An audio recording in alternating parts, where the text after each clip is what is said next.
काही पागल लोक आहेत, त्यांना महिना महिना श्रावण आहे. ही मनोरुग्ण लोक आहे, मनोरुग्ण. त्यांच्या मेंदूत पाणी झालं. महिनाभर उपासन, लफडे सगळे चालू. अटॅकची निर्मिती का झाली? अटॅक हा रोग नाहीये. दिवसाला नवी कंपनी आहे मोबाईलची, रोज एक नवी कंपनी निघती आणि 10 मिनिटाला स्कीम आहे. 10 रुपयात दिवसभर भुका, 20 रुपयात रातभर भुका, 90 रुपयात कावळाशिवाय पोट भुका. या स्कीम आहेत. मोबाईलच्या कंपन्या अनेक झाल्यात, मोबाईलच्या स्कीमा अनेक झाल्यात, पण मोबाईलमुळे दुष्परिणाम आहेत हे समाज मानायलाच तयार नाही. मोबाईलमध्ये दुष्परिणाम नाहीत का? बोला. सगळे एज्युकेटेड लोक नीट आहे का? मोबाईलमुळे 8 रोग झालेत. एक, मोबाईलमुळे संवाद संपला. बोलणं कुठे? आणि न बोलण्याचे परिणाम चांगले झाले का वाईट? बोलणं कुठे? पोरगा पोरगी नवरा बायको 4च माणसं घरात, 4च्या गेम चालू आहे. पोराची चालली पबजी, पुरीचे चाललंय टिकटॉक, ह्या दोघांची चालली युट्यूब. कुणी बोलानच बोला ना. आणि पाया पडून सांगतो महिला पुरुषांना, इंदुरीकरचे किती महिला मंडळ मी तुमच्या मुलासारखं आहे. संकट किती येऊ द्या, ते कुणातरी पशी बोलत जा, त्याने दुःख हलकं होतं. आत ठेवू नका. संकट येणार जेव्हा. लिंबाची लिंबोळी किती जरी पिकली तर वरून पिवळी आहे, ती आतून कडूच आहे. आपण किती मोठे झालो तरी जीवनामध्ये दुःख आहे, ते प्रगट करीत जा, बोलत जा. ऑफिसमध्ये साहेबाचा थोडा त्राण आहे, असू द्या, तो बायकोपाशी बोलत टाकायचा, आज जरा मी टेन्शन मध्ये, बोल नको लय, मला असं असं साहेबांनी टाळलं दिलं. तू पिऊनच येतो डायरेक्ट, म्हणजे टेन्शन आहे काही नाही. विनोद नाही, तुम्ही बोलत जा. आणि न बोलण्यामुळे महिला मंडळात सोनबाई थोडी खट्याळी, घरोघर मातीच्या चुली, थोडस बोलत जा. आणि न बोलण्याचा परिणाम काय झाला ऐका. सतत सतत त्या गोष्टीचं डोक्यात चिंतन केल्यामुळे ब्लड ऑफ सर्क्युलेशन माणसाचं कमकुवत झालं. परिणाम, हृदयाचे जे 4 कप्पे आहेत, उजवी जेवणिका, डावी जेवणिका, उजवी कर्णिका, डावी कर्णिका, ब्लड ऑफ सर्क्युलेशन कमी झालं. परिणाम, त्याच्यात ब्लॉकेज तयार झाले आणि अटॅक निर्माण झाला. अटॅक आलेल्या माणसाला माणसं पहिलं विचारतात डॉक्टरला, ब्लॉकेज किती निघली, जास्त आहेत का कमी? आणि अटॅक, माझं कीर्तन ऐकलेल्या माणसाला मी सर्टिफिकेट देणार, 6 महिने अटॅक येऊ शकत नाही. एकटा हसतो घरी गेलो होतो. आणि ह्या मोबाईलमुळे संवाद संपलाय, मान्य आहे का? बोला. बोलत जा. पुरीला पोरांना बोलत जा. बोलल्यानं दुःख हलकं होतं. एक, बोलतच नाही लोक. लघवीला गेला मोबाईल आला, अहो चैन सुद्धा खोलली नाही त्यानं. पोरग झोळीमध्ये रडत आहे, झोळीत रडून रडून थकलंय पोरग. आईनं झोळीतून खाली काढलं पोरग, त्याला भूक लागली. आईनं गॅसवर दूध तापवलं, पातेल्यातलं दूध ताटलीमध्ये थंड केलं आणि बाटलीत भरलं आणि बुच बसवलं. आणि पोराला दूध दिलं म्हणजे ते शांत बसेल. पोराला अन्नाची गरज, ती दूध घेऊन गेली पोराजवळ आणि फोन आला. मग आता पोराला दूध द्यावं का नाही? वर बोलत राहिली. कुत्रीचं पिलो अख्खं दूध पिऊन गेलं, वर गप्पा आणत राहिली पोरा. एक, मोबाईलमुळे संवाद संपला, मान्य आहे का? बोला. ए आजारी तुम्ही बोलायला काय झालं? एक, मोबाईलमुळे संवाद संपला. 2, मोबाईलमुळे माणसं एकलकोंडी झाली, एकटीच बसतात माणसं. येड्या बाबडीत, मोहरीत, शिमिटच्या नळीत, काही तर मोटरसायकलवर चांगल्या टाकून पागल झाली, पागलच झाली. एक, मोबाईलमुळे संवाद संपला. 2, मोबाईलमुळे माणसं एकलकोंडी झाली. 3, मोबाईलमुळे माणसं चिडचिडी झाली. 4, मोबाईलमुळे मेंदू हँग झाली. 5, मोबाईलमुळे डोकेदुखी झाली. 6, मोबाईलमुळे सांधेदुखी झाली. 7, मोबाईलमुळे दृष्टी गेली. आणि 8, मोबाईलमुळे झोप गेली. मोबाईल वापरणारी मंडळी झोपत नाही. त्याला जर झोपताना मोबाईल नसला, गोदडीच्या दोरे उपशी देते. एकानं निम्या रात्री गोदडी फाडली, टणा गोदडी फाडली. त्याचा बाप म्हणला, यानं काल खाट मोडली ना आज गोदडी फाडली, याला झालं काय? त्याच्याही म्हणली, सावध होणे तर उद्या तुम्हाला फाडीला. म्हणून महिला मंडळाला महाराज म्हणून सांगत नाही, पण तुमचा मुलगा म्हणून सांगतो, ह्या पोरांना मोबाईल खेळायला जरा कमी द्या, नाही देऊच नका. यांना खायला काजू चारा ना, बदाम चारा ना, कोण नको म्हणलं तुम्हाला? चांगलं यांना शिकवा ना. यांना कशाला मोबाईल, यांच्याकडे कशाला मोबाईल पाहिजे? पोरांना मोबाईलला गेम कोणत्या रे? पबजी, अजून पीपल, जोरात बोला, कोणती?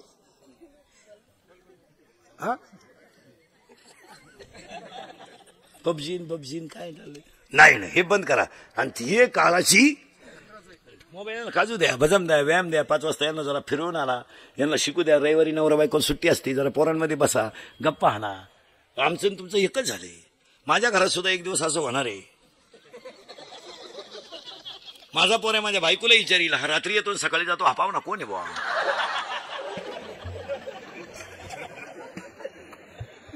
महाराज माझ्या पोराची माई जवळजवळ 5-5, 6-6 दिवस गाठ होत नाही. जायला वाजते 2-3, सकाळी ती 6:45 जाते शाळेत, 6लाच. कवा येते कोणाला माहिती. काय नाही महाराज, तुम्ही ना मी पागलच आहे. नाही पण याला कुठेतरी कंट्रोल केलं पाहिजे, आणि ती काळाची गरज आहे. पुढे काळ वाईट आहे, कुठवर आलतो आपण ध्यानात ठेवा. चिंता बिंता काय करायची नाही, आयुष्य फार थोडं आहे. तरुण मंडळी नीट ऐका, निम्मा आयुष्य तुम्ही शिक्षणात जर घालवलं तर सुखी जगणार कवा? 42 पर्यंत तुम्ही शिकतच राहिले, 50ला मेले तुम्ही. मग तुम्हाला काही जीवन आहे का नाही? काय रात्रंदिवस जर शिकतच राहायचे तर तुम्ही आयुष्यातला आनंद लुटणार कधी? नोकरीवाल्यानं 58 वर्ष नोकरी केली आणि रिटायर झाल्यावर बंगल्याला कुदळी हल्ली 58ला. येडी यावं लागली. 60ला बंगला पुरा झाला, 62ला वास्तुशांती झाली, 63ला तो वर्ष श्रद्धा आलं. तू बंगल्यात झोपलाच नाही, तुला बांधाय सांगितलं कोणी होतं? हलकट. आणि तू मेल्यावर त्याच्या पोरांनी घराला नाव दिलं दादांची कृपा. अहो दादा जिन्यातच मेले तर कृपा कशी काय होईल? बावळ्याचा बाजार. कोणत्याही माणसाने 55 वर्षाच्या पुढे कोणत्या क्षेत्रात काम करू नये. कीर्तनकाराचं वय 55 झालं, फेटा ठेवून द्यावा, हे कुठाने करायचे नाही. 55 नाही, 75चं ग्रामपंचायतीला फॉर्म भरायला निघलं. 6 अर्ज फाटले तरी पीएन टेकानं येड नाही. ते ग्रामसेवक बोलले फॉर्म नका भरू तुम्ही. का? अर्जच संपले. काय आला मरायचं तर पडायला. आणि एक ध्यानात ठेवा महाराज, म्हातारपणामध्ये जर एखादी गोष्ट अपमानित झाली तर ती जीवनाला कायमचा कलंक ठरते.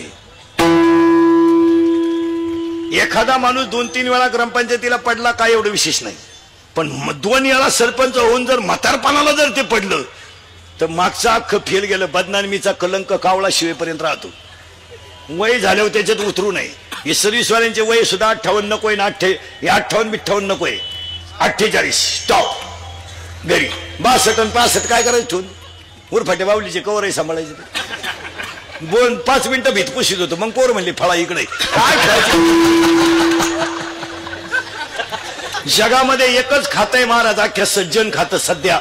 वय पाहून कामाला ठेवतं, बुद्धी पाहून पगार देतं मिलिटरी. नंबर 1 तर सज्जन खातं. भाऊ 15 वर्ष झाले, बस ही पीटी घे, तुझा आता कुठं करू नको, पिस्तोल जमा कर इकडं, तूर फट्या गोळ्या झाडशील या दिवशी. आणि तुझा आता तुझी बुद्धी झाली कमी, तू करशील येड्यावानी. आणि इकडं बुद्धी वाढली का पेमेंट वाढायचं. बुद्धी कमी, पेमेंट मोका, आणि बेजा कमी, पैशाचं करायचं काय? 7वा आयोग. मग त्यानं मी उन्हीला बंगला बांधून दिला. मग मी उन्हीनं बंगल्याला नाव दिलं प्रयत्न.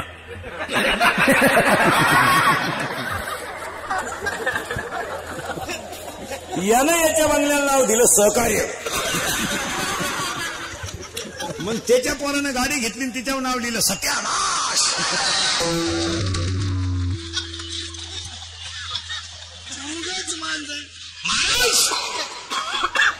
आरशासमोर उभ्या राहिलेला राजा दशरथ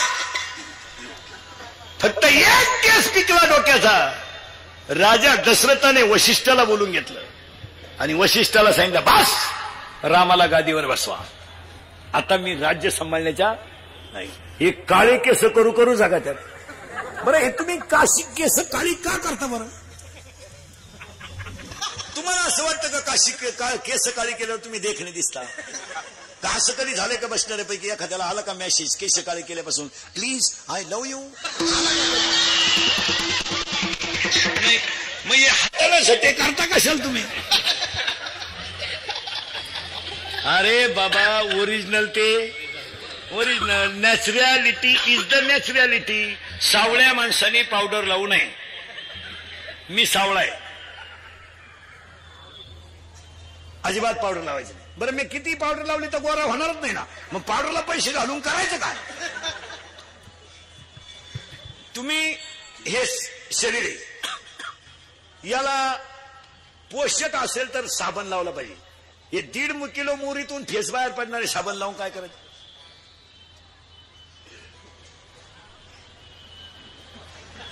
याला सजून काय करतात, हे जाळायचंय आणि यालाच लोक म्हणतात बस काय बस मरशील तू. ज्यांनी ज्यांनी अशी लव्ह मॅरेज बिरेज केलेत ना, लफडे लुपडे, दरवाजे लावून भांडे घाशी रे,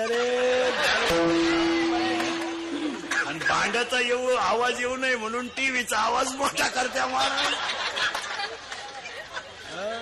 50% बायका नवऱ्याला नावानं हाका मारतात, इतकी गाड्यांची किंमत कमी झाली.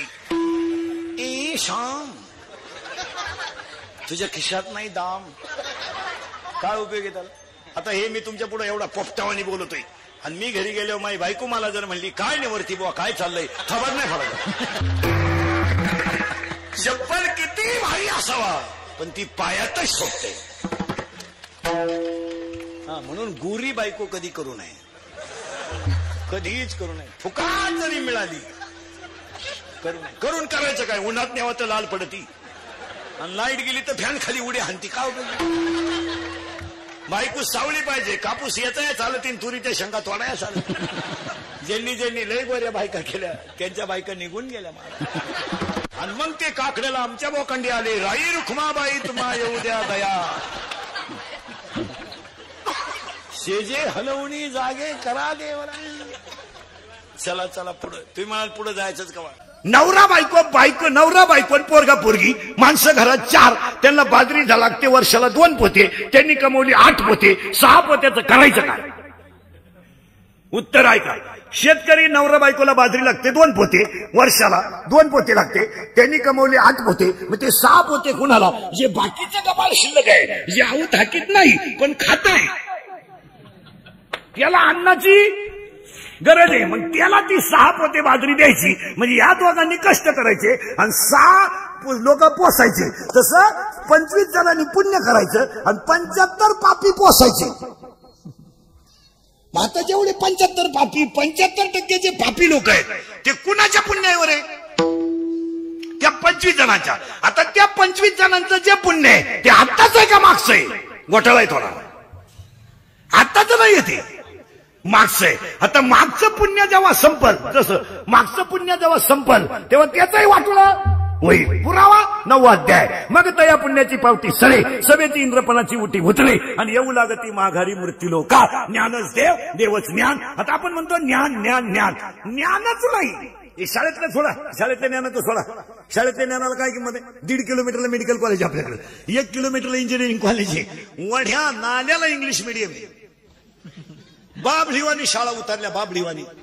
कोणी बी 2 पत्र्याच्या खोल्या बांधा आणि 1 गाडी घ्या, आला पोर. लोकांनी पोर आणायची कुठून. तुम्ही राहिले शाळा काढीत, लोकांनी पोर आणायची कुठून आणायचे. जेव्हा लोकांना 5-5 पोरं होतं तेव्हा तुम्ही शाळा काढल्या नाही. आता पोरं बंद झाले तर तुम्हाला उतारला. कुठून आणायची पोरं लोकांनी. बरं लोकांना पोरं होतील कस काय. ज्याला बायको आहे त्याला तिसरं होऊन देती नाही, आणि जी बायको करायच्या मूडमध्ये त्यांना बायका देती नाही. लोक करणार काय.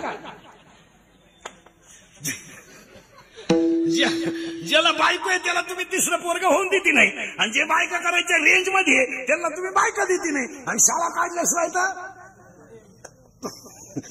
म्हणजे तुम्ही लोक काय करता असं झालं. तसं नाही ते. त्याला उत्तर पहा कसं आहे. ज्ञानच वेगळं आहे आणि देव वेगळं आहे असं नाही. ज्ञानच देव आहे. तसं एका मिनिटात सांगतो. आता टाळकरी बिलकरी मालकरी मंडळी, पखवदे बिखवदे, गायक वादक महाराज बिराज मंडळी. रामाच्या बापाचं नाव काय. सावधराज बरं परत घोटाळा करा. रामाच्या बापाचं नाव दशरथ. दश म्हणजे किती महिना मंडळ. दश म्हणजे किती. तुम्हाला एका मिनिटात रामायण सांगतो. तुम्ही एका मिनिटात. रामाच्या बापाचं नाव काय दशरथ. दश म्हणजे किती आहे 10. इथून वर इंद्रिय किती आहे 5, आणि इथून खाली किती आहे 5. 5 आणि 5 मग दशरथ. दशरथ हाच दशरथ. एका जागेवर पुंगवतो तुम्हाला 2 मिनिटात. काय झालंय शेतकरी माणूस, शेळ्या पाळणारी माणसं शेळ्या पाळणारी, शेळीचं बकरू पिऊ नये म्हणून त्याला आळापणी घालतो. पण आळापणी घालताना असं घालतो तो फडक्याला सांगतो येते आणि सगळ्याचं तोंड पॅक करतो.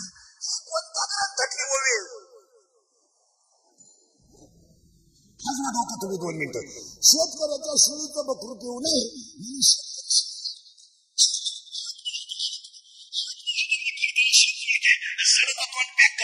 ही ववी भागवत ते का ज्ञानेश्वरी ते का गादी ते, ही ववी शेतकऱ्याच्या गाठी.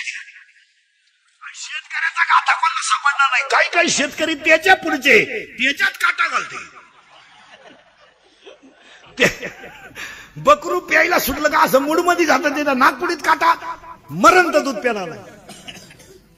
मग आता ह्या ज्या वावे आहेत या वाचायच्या नसत्यात. आता फक्त एका मिनिटात रामायण जरा फास्ट आहे थोडं, मग घुसल तेवढं डोक्यात घ्या. रामाच्या बापाचं नाव दशरथ. दश म्हणजे 10, मानेपासून इंद्रिय 5 आणि मानेपासून खाली 5, 5 5 हा दशरथ. आता दशरथाला राण्या बोला पटकन हजरी पटापट बोला. दशरथाला राण्या 3, कौशल्या, सुमित्रा, कैकेयी. झालं. प्रकृतीला 3 गुण, रजगुण, तमगुण, सतगुण. जागेवर उत्तर त्याला. आता जसं त्याला पोरं मामला, जसं त्याला पोरं 4, राम, लक्ष्मण, भरत, शत्रुघ्न. अंतकरणाला कप्पे 4, मन, बुद्धी, चित्त आणि अहंकार. झाले 4. मन, बुद्धी, चित्त आणि अहंकार. अंतकरणाला कप्पे 4. दशरथाला पोरं 4. प्रकृतीला गुण 3. दशरथाला राण्या 3. असं फायनल करून घ्यायचं. इंद्रिय 10. बरं त्याच्यात पहिला वानवसाला कोण गेला?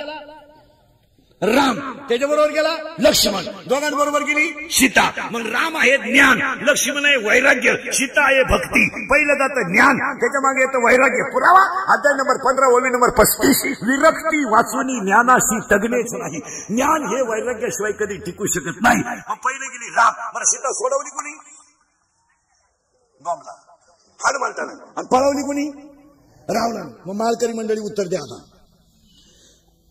हे धनुष्य जो उचलेल त्याला माझी सीता माळ घालेल. हे वाक्य कोणाचे?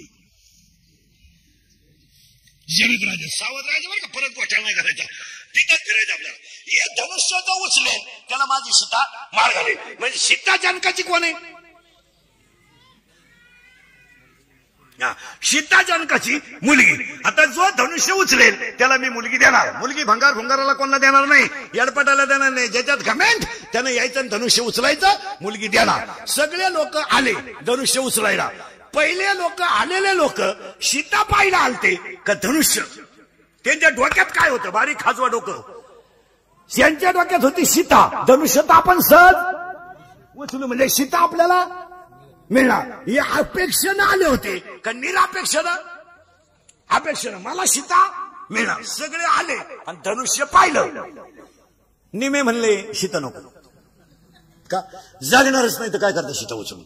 आपण धनुष्य उचलणार आणि आपण मरणार म्हणजे आहे ती रांडकी होणार. हे जटी करण्यापेक्षा तू सीता तुला लकला आम्हाला नको.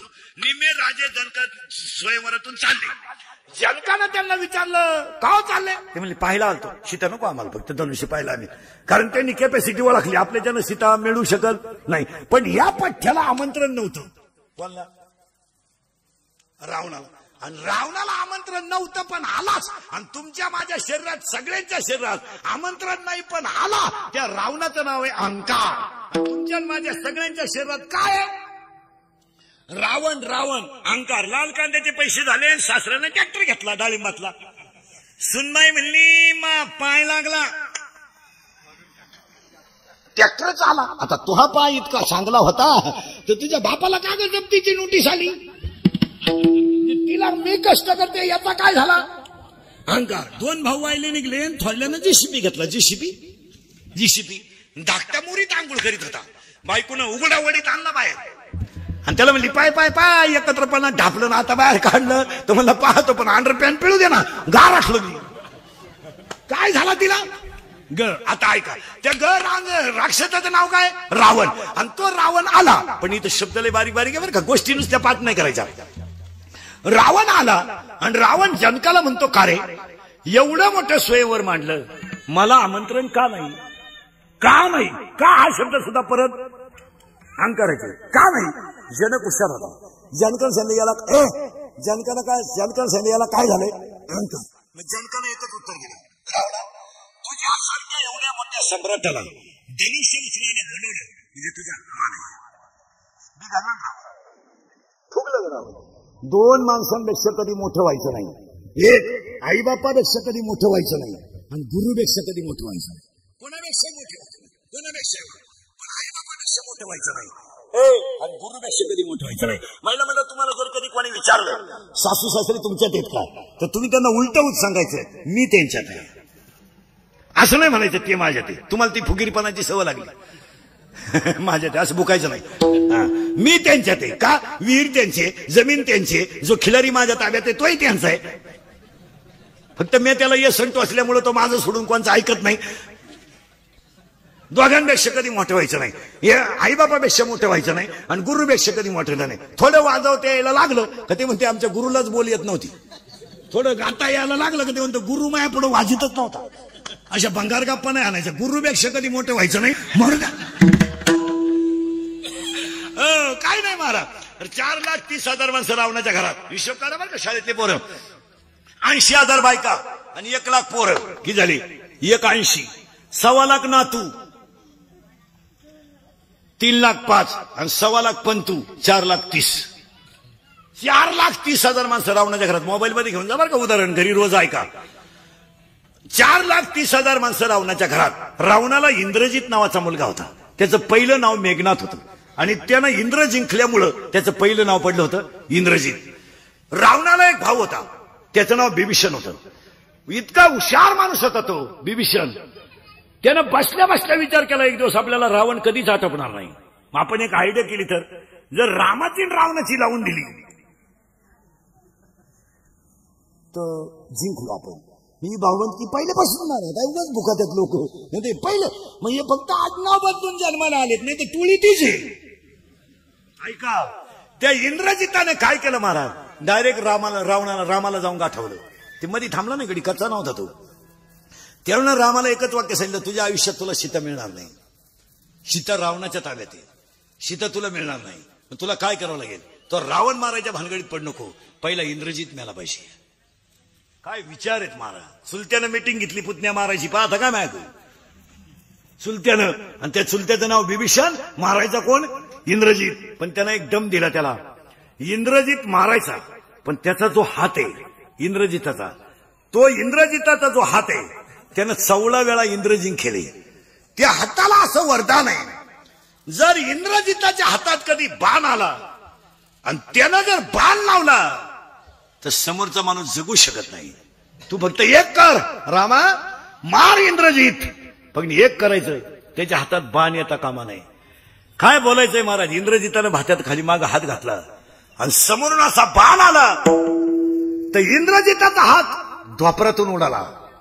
तेवढ्या झपाट्यात जर कधी इंद्रजिताच्या हातात बाण आला असता, कार्यक्रम रामाचा सुद्धा झालाच असता, पण फुटलेला घरातला होता. तो तुटलेला हात अंगणात पडला, भूकंपासारखा आवाज झाला आणि इंद्रजितात हात अंगणात जाऊन पडला. रावणाची बायको बाहेर आली, मायला म्हणजे सुलोचना, तिचं नाव सुलोचना होतं, पतिव्रता होती. परत माई 5 मिनिटासाठी पतिव्रता या शब्दाचा अर्थ असा आहे, पतीच्या अगोदर नंतर झोपते ना अगोदर उठते, तिला पतिव्रता म्हणतात. आपल्या घरात पाणी कोणता पितो रे, पप्पा का मम्मी? पप्पा, बरोबर.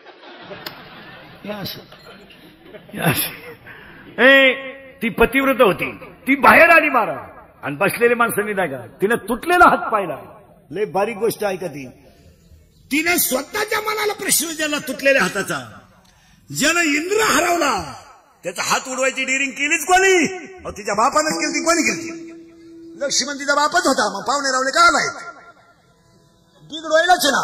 तिने तुटलेला हात, महाराज त्या तुटलेल्या हाताजवळ ती गेली महिला म्हणलं, तर तुटलेला हाताचा हल्ला मारा, हल्ला असा तो तुटलेला हात जो होता नवऱ्याचा तो असा हलायचा.